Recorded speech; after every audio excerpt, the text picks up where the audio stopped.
बताइए तुम अब क्या चाहते हो? बोले महाराज मेरा प्रश्न है कि इस संसार की रचना कैसे होती है, कैसे हुई संसार की रचना? राजा परीक्षित प्रश्न करते हैं, महाराज ये संसार पैदा कैसे होता है? बड़ा सुंदर प्रश्न है ये। संसार की रचना कैसे होती है? इतना बड़ा संसार देखते देखते बसता चला जाता है। हम अभी विचार करें, आज से 100 वर्ष पहले कितने लोग थे, 50 वर्ष पहले कितने, 25 वर्ष पहले कितने, आज कितने।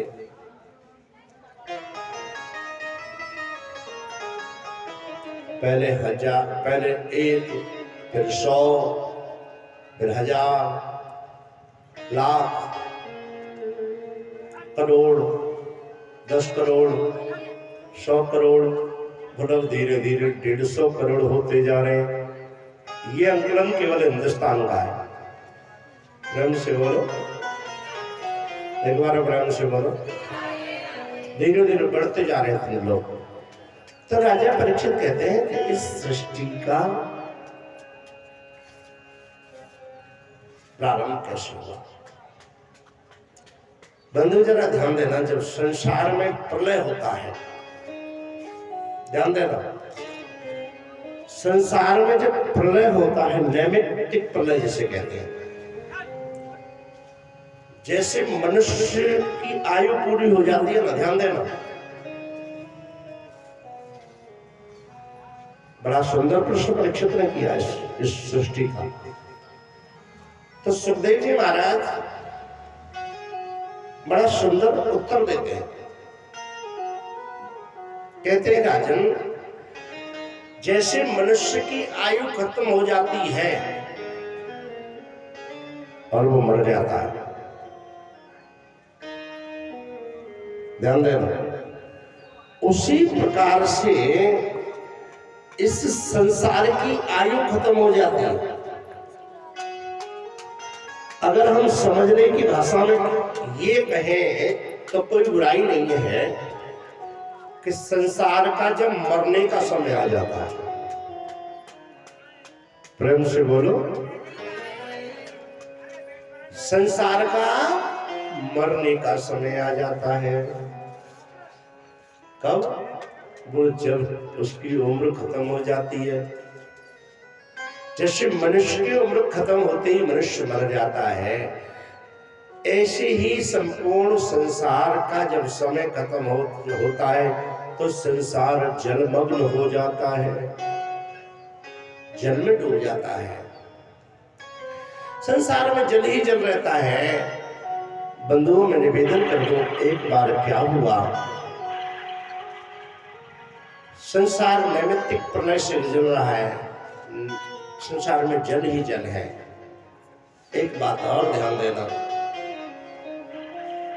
जब संसार का प्रलय होता है तो सप्त ऋषि बचते हैं। कौन बचते हैं?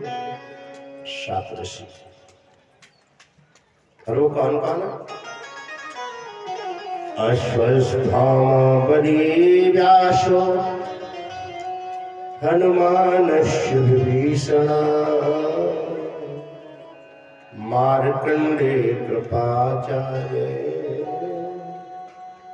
परशुराम चिरंजीव। ये 7 ऋषि चिरंजीव हैं। 7 ऋषि बचते हैं कब? जब संसार का प्रलय होता है तब। और कौन बचता है? एक राजा सत्यव्रत थे। बंधु जरा ध्यान देना, उन्होंने भगवान की अखंड तपस्या करी, अखंड भक्ति की। भगवान प्रकट हुए, बोले क्या चाहते हो? बोले हम चाहते हैं, संसार का प्रलय देखना चाहते हैं। भगवान ने कहा, भाई ये तो बड़ी कठिन बात कही है आपने। संसार में तो संसार का प्रलय तो सप्तर्षियों के सिवा कोई देख ही नहीं पाया। बोले हमारी तो यही अभिलाषा है, भगवान बोले जब तूने मेरी भक्ति की है तो मैं तुझे ये वरदान अवश्य प्रदान करूंगा। तो सप्तऋषियों के साथ में इसे भी प्रलय देखने का वरदान दे दिया। कह दिया जब नैमित्तिक प्रलय हो तो सप्तऋषि नाव में बैठ करके आएंगे, उस नाव में तुम बैठ जाना। बीच समुद्र में तुम्हें एक महाराज एक मत्स्य का सींग दिखाई पड़ेगा, एक मछली का सींग दिखाई पड़ेगा और उस सींग से तुम उस नाव को बांध देना और फिर पूरा प्रलय देख सकते हो कि प्रलय कैसे हो रहा है। संसार को डूबता हुआ देख सकते हो, संसार को प्रलय होता हुआ देख सकते हैं। ऐसा वरदान सत्यव्रत को दे दिया। राजा सत्यव्रत ने प्रलय देखा और अगर कोई बचता है संसार में तो नारायण भगवान क्षीर सागर में निवास करते हैं।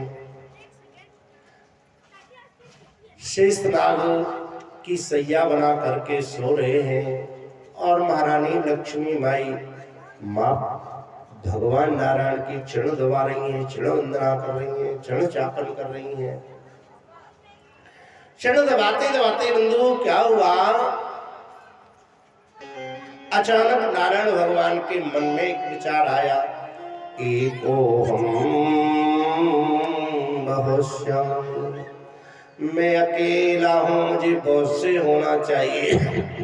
तो क्या हुआ, भगवान की इच्छा शक्ति जागृत हुई, क्योंकि संसार का सर्जन और संसार का प्रलय ये दोनों ही भगवान की इच्छा शक्ति से होते हैं।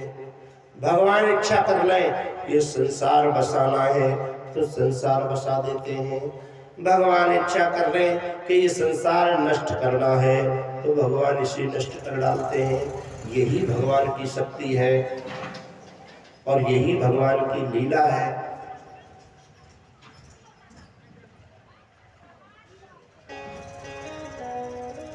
बंधुओं में निवेदन करूं, भगवान की इच्छा शक्ति जागृत हुई, एक को हम बहुत श्यामी में अकेला हूं, बहुत से होना चाहता हूं। तो भगवान का नाभि कमल खुला, नाभि कमल, नाभि तो सब समझते हैं, इस नाभि का ही दूसरा नाम कमल है। नाभि का दूसरा नाम क्या है, कमल है उसके नाम। जब ये नाभि खुलती है तो अपना विस्तार धारण कर लेती है, बंद होती है तो अपने बंद होती है तो अपने में समेट लेती है। भगवान की नाभि खुली, इसमें से कमल निकला, कमल की डंडी निकली। वो महाराज वायु के समान वेग से दौड़ी हुई जल के ऊपर, जल का भेदन करती हुई ऊपर आई। जैसे ही ये कमल की डल ऊपर आई, एकदम कमल खुला, पंखुड़ियां खुली, और जब पंखुड़ियां खुली तो क्या हुआ, बोले इसमें से एक 4 मुख वाला जीव निकला। क्या निकला, 4 मुख वाला जीव निकला। और ये जीव कौन है, बोली यही जीव आगे चल करके ब्रह्मा बना। बोली ब्रह्मा जी महाराज की। प्रेम से बोलो, एक बार प्रेम से बोलो।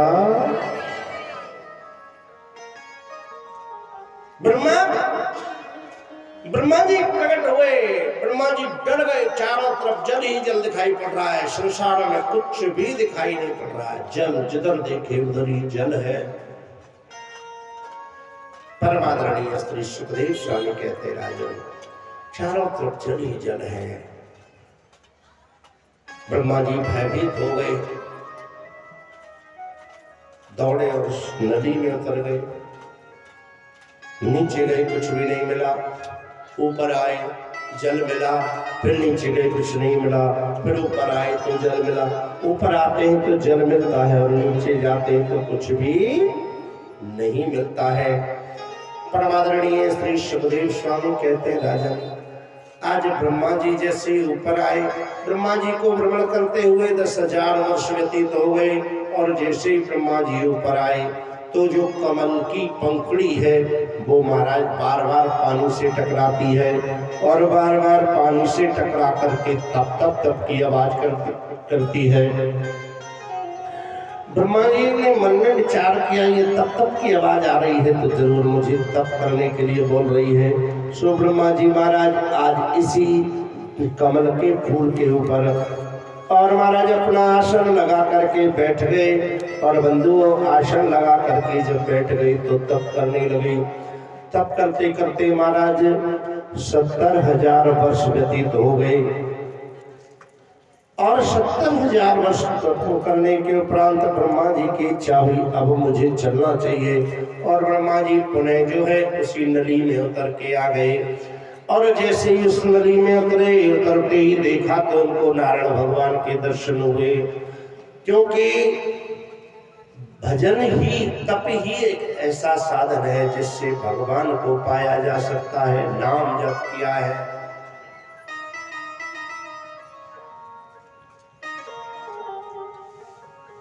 भगवान कैसे मिलते हैं? अरे पाना है घर प्रभु को,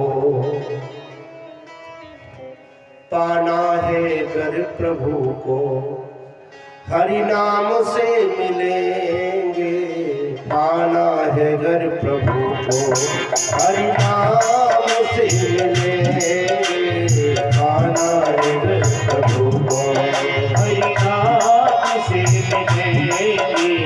पाना है घर प्रभु को, पाना है घर प्रभु को, पाना है घर प्रभु को, पाना है घर प्रभु को, पाना है घर प्रभु को, पाना है घर प्रभु को, हरि नाम से मिलेंगे।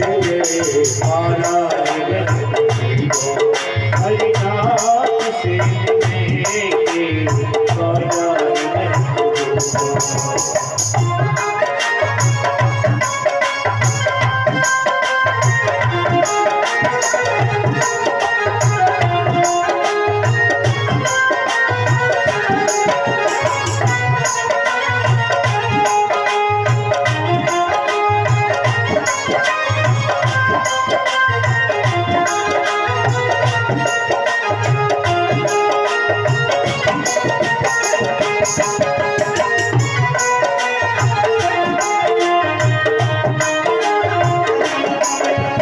मंदिर में ढूंढा तुझको पर तेरा पता न पाया, मंदिर में ढूंढा तुझको पर तेरा पता न पाया, मंदिर में ढूंढा तुझको पर तेरा पता न पाया, मंदिर में ढूंढा तुझको पर तेरा पता न पाया, पर तेरा पता न पाया, पर तेरा पता न पाया। मंदिर में बैठ मेरे, मंदिर में बैठ मेरे, जब तेरा ध्यान लगाया, मंदिर में बैठ मेरे, जब तेरा ध्यान लगाया, माला को मैंने फेरा, माला को मैंने फेरा, तेरे नाम से मिलेंगे। पाना है घर प्रभु को, हरि नाम से मिलेंगे। पाना है घर प्रभु को।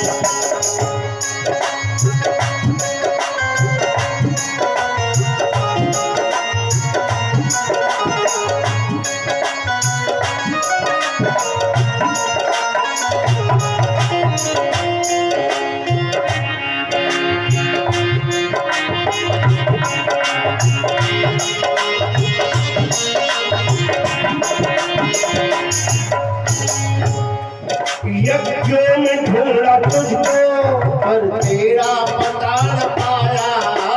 यज्ञों में ढूंढा तुझको पर तेरा पता न पाया। यज्ञों में ढूंढा तुझको पर तेरा पता न पाया। यज्ञों में ढूंढा तुझको पर तेरा पता न पाया। देखे चरणों में ध्यान तेरे वहाँ पर भी खूब लगाया। चरणों में ध्यान तेरे वहाँ पर भी है लगाया। चरणों में ध्यान तेरे वहाँ पर भी लगाया। जब नाम मैंने गाया, जब नाम मैंने गाया, दर्शन में तुमसे पाना है प्रभु को। हरि नाम से मिलेंगे पाना है प्रभु को। हरि नाम से मिलेंगे पाना है प्रभु को।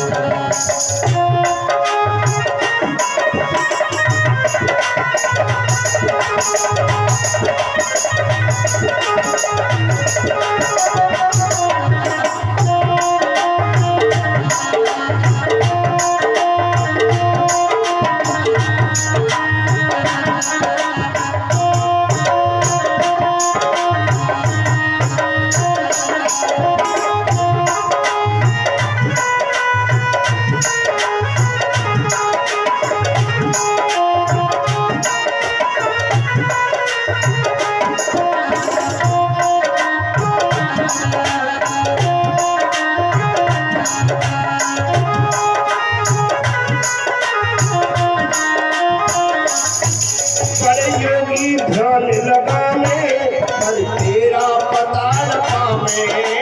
योगी ध्यान लगाने पर तेरा पता न पावे। बड़े योगी ध्यान लगाने पर तेरा पता न पावे। बड़े योगी ध्यान लगाने पर तेरा पता न पावे। सत्संग में आजा प्यारे, सत्संग में आजा प्यारे, सत्संग में आजा प्यारे, सत्संग में आजा प्यारे। गुणगान से मिलेंगे आना है गणपति को। गुणगान से मिलेंगे आना है गणपति को। हरि नाम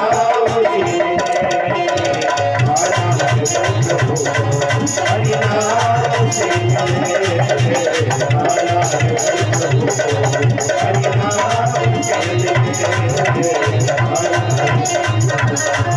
है प्रभु को। आना है वर प्रभु को। आना है वर प्रभु को। आना है वर प्रभु को। आना है वर प्रभु को। आना है वर प्रभु को। आना है वर प्रभु को। आना है वर प्रभु को। आना है वर प्रभु को। हरि नाम से आना है प्रभु को। हरि नाम से आना है प्रभु को। हरि नाम से आना है प्रभु को। हरि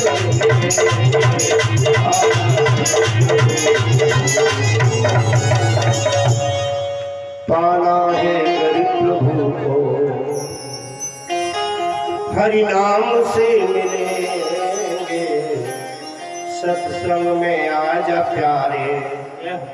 गुणगान से मिलेंगे पाना है घर प्रभु। ईश्वर को अगर पाना है, भगवान को अगर पाना है तो क्या करना होगा? वो नाम गाना होगा। क्या गाना होगा? नाम गाना होगा। ब्रह्मा जी ने 70,000 वर्ष तप किया, भगवान के दर्शन हुए। और जब भगवान के दर्शन हुए तो श्री सुखदेव स्वामी कहते हैं, राजन जरा ध्यान देना। महाराज ब्रह्मा जी ने प्रणाम किया, शरण वंदना की भगवान की। क्या चाहते हो? मुझे क्यों पैदा किया है? बोले सृष्टि का सर्जन करो। ब्रह्मा जी बोले आपकी बात सुनोधार्य है, पर सुनो सृष्टि की संरचना तो मैं करूंगा, पर एक वरदान देना होगा। क्या चाहते हैं? बोले मुझे कभी सृष्टि की रचना करने को अभिमान नहीं है जाए। क्या नहीं हो जाए? अभिमान नहीं हो जाए, क्योंकि मैंने सृष्टि की रचना की और मुझे अभिमान है गए तो फिर पतन होने से कोई नहीं रोकता है, क्योंकि अभिमान पतन का सबसे बड़ा शत्रु है। अभिमान अवश्य पतन कराता है। परमादरणीय श्री सुखदेव स्वामी कहते राजन, आज भगवान ने तथास्तु कहा और ब्रह्मा जी उसी कमल पर आए और आकर के सृष्टि करना शुरू कर दिया। बोलो वृंदावन बिहारी। प्रथम सृष्टि, ब्रह्मा जी की प्रथम सृष्टि का वर्णन करता हूं, जरा ध्यान से सुनना। पहली बार में ब्रह्मा जी ने सनकादिक ऋषियों को प्रकट दिया। सनक, सनंदन, सनातन और संत कुमार 4 पुत्र पैदा किए। कितने पुत्र? 4। चारों पुत्रों ने कहा पिताजी आज्ञा करो, हाथ जोड़ करके खड़े हो गए। ब्रह्मा जी बोले तुम सृष्टि उत्पन्न करो। चारों भाइयों ने मना कर दिया, नहीं हम ये चक्कर में नहीं पड़ेंगे। ब्रह्मा जी ने श्राप दे दिया कि जाओ तुम सदैव 5 वर्ष के बने रहोगे, कभी जवानी नहीं आएगी। बोलो वृंदावन बिहारी लाल की। एक बात बोले, जरा ध्यान देना। चारों भाई बड़े खुश हैं। क्यों खुश हैं? बोले मौज आएगी। मौज आएगी। बोले क्यों मौज आएगी? बंधु जरा ध्यान देना। बोले मौज इसलिए आ गई, जितने झंझट लगते हैं बोले 5 वर्ष के बाद ही तो लगते हैं। लगते हैं स्कूल जाना पड़े, बड़े होके काम करना पड़े, शादी हो जाए, शादी के बाद में बीवी जूते लगाए। प्रेम से बोलो। बुढ़ापा आए और बुढ़ापे में चलना पड़े। ये सब सिस्टम कब बिगड़ते हैं? बोले 5 वर्ष के बाद। एक बात बोले 5 वर्ष तक मौज है या नहीं है मौज? कोई काम नहीं करना पड़ता, बैठे बैठे खाने के लिए मिलता है। नुकसान कर दे तो कोई दंडित करने वाला नहीं। कोई दंड देता है 5 वर्ष के वाला? कोई नहीं देता। मौज रहती है। परंतु बंधु एक बात ध्यान देना, ये बात हमें कितनी सुंदर शिक्षा देती है। ब्रह्मा जी ने 5 वर्ष के होने का श्राप किसको दिया? अपने 4 पुत्रों को। इस बात से क्या शिक्षा लेते हो आप? इस बात से हमें क्या सीखना है? बंधु जरा ध्यान देना।